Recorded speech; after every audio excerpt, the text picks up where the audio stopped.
தமிழக கட்சிகளை இணைத்து கூட்டணி அமைச்சிருக்கிறாரு. நீங்களும் பல்வேறு விஷயங்கள் ஏற்கனவே முன்னாடி பேசுனீங்க. இதை எப்படி பார்க்குறீங்க சார்? அவங்க பெருமாவங்கெல்லாம் அதிகார பகிர்வு என்பது மிக அவசியமானது.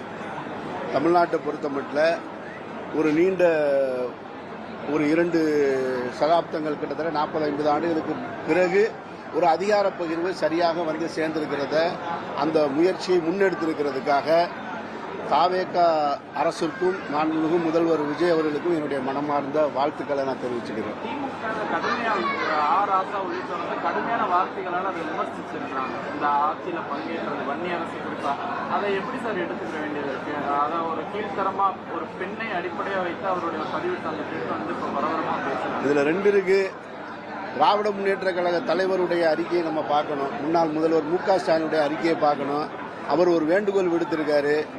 அவர் இந்த ஆட்சி அமைஞ்ச உடனே சொன்னார், 6 மாத காலம் நம்ம பொறுமையாக இருப்போம், எந்த விமர்சனங்களையும் எடுத்து வைக்க வேணாம், அவங்களுக்கான ஹனிமூன் பீரியடை கொடுக்கணும்னு சொல்லிட்டு அதற்குள்ள செய்தி தொடர்பாளர்கள் அண்ணன் ராசா போன்றவர்கள் இந்த பதிவுகளை போடுவது வந்து ஏற்புடையதில்லை. அவர் இன்னைக்கும் ஒரு அறிக்கை கொடுத்திருக்காரு. திமுக தலைவர் அவர்கள் இதெல்லாம் நீங்கள் தவிர்த்துருங்க, கடும் சொற்களை பயன்படுத்தாதீங்க, அநாகரிகமான விமர்சனங்களை பயன்படுத்தாதீங்கன்னு. அண்ணன் ராசாவுடைய பதிவை நானும் பார்த்தேன். நான் தமிழ்நாட்டில் சமூக நீதி கருத்துக்களை அதிக அளவில் கொண்டு போய் சேர்க்கறதுல மிக முக்கிய பங்கு வகித்தவர் அண்ணன் ராசா அவர்கள். அவர்கிட்ட இருந்து இப்படி ஒரு பதிவு வரும்போது எனக்கே கொஞ்சம் அதிர்ச்சியாக தான் இருந்தது. ஆனாலும் இந்த எதிர்ப்புகளை பார்த்த உடனே அதை எடுத்துட்டார், டெலீட் பண்ணிட்டாரு. அதையும் நம்ம வரவேற்கணும்.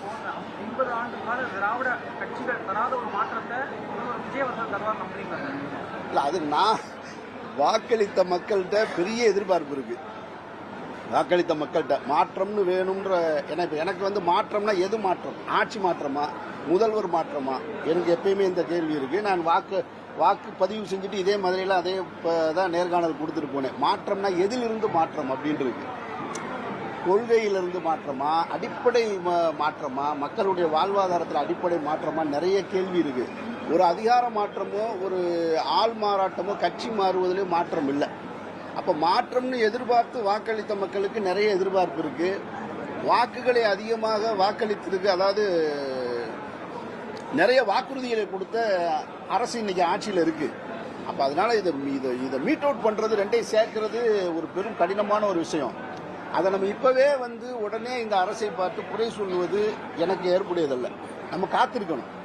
இந்த அரசு எப்படி இயங்குது, அரசுக்கு பின்னால் இயங்குறது யாரு, எல்லாம் அரசு சுதந்திரமா இயங்குதா, அல்லது இப்ப போயிருக்க கூட்டணி கட்சி தலைவர்கள் எல்லாமே வழி நடத்துறாங்களா? அப்போ எந்த மாதிரியான நமக்கு வந்து என்ன இருந்ததுன்னு கேட்டீங்கன்னா, இப்போ ஒன்றிய அரசு ஒரு